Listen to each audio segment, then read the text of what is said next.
বাড়িৰ পৰা চাকমা দি এইখন ৰাস্তা ধুবুৰী গৌৰীপুৰলৈকে যোৱা ৰাস্তা।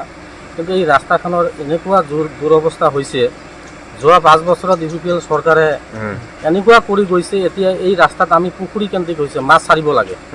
গতিকে আমাৰ চৰকাৰ, আমাৰ BPF চৰকাৰ, আমাৰ মাননীয় হাগ্ৰামা মহিলাৰী ছাৰ আৰু লগতে আমাৰ BJPৰ লগত আমি এলায়েন্স হিচাপে আমাৰ মাননীয় মুখ্যমন্ত্ৰী ছাৰে ৰাস্তাৰ দলঙৰ ওপৰত বিশেষকৈ নজৰ ৰাখিছে।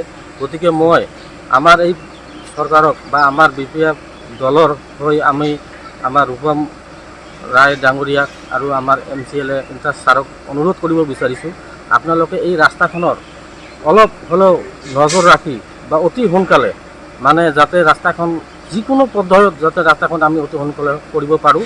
কাৰণ এইফালেদি আমাৰ গোসাইগাঁও যাতে বহুত ল'ৰা ছোৱালী কলেজত যায়, কিবা এটা এম্বুলেঞ্চ আহিলে এম্বুলেঞ্চৰ ৰোগী নামাইহে গাড়ীখন পাৰ কৰিব লাগে। অনুৰোধ কৰিব বিচাৰিম যাতে আমাৰ অতি সোনকালে এই ৰাস্তাখন কিবা কৰি হ'লেও ৰাস্তাখন বনাই দিয়ে।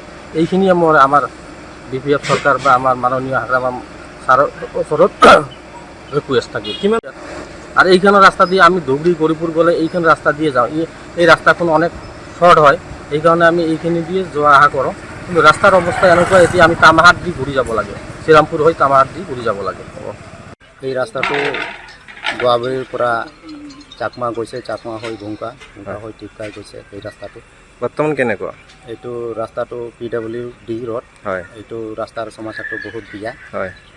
এই 4 চকা আহিলে বহুত সমস্যা হয়, এম্বুলেঞ্চ আহিলে বহুত সমস্যা হয়।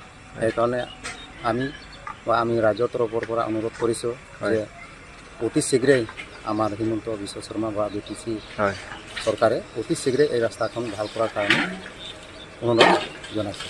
আমাৰ গাঁৱৰ পৰা কলেজ বা স্কুল গ'লে বহুত সমস্যা হয়।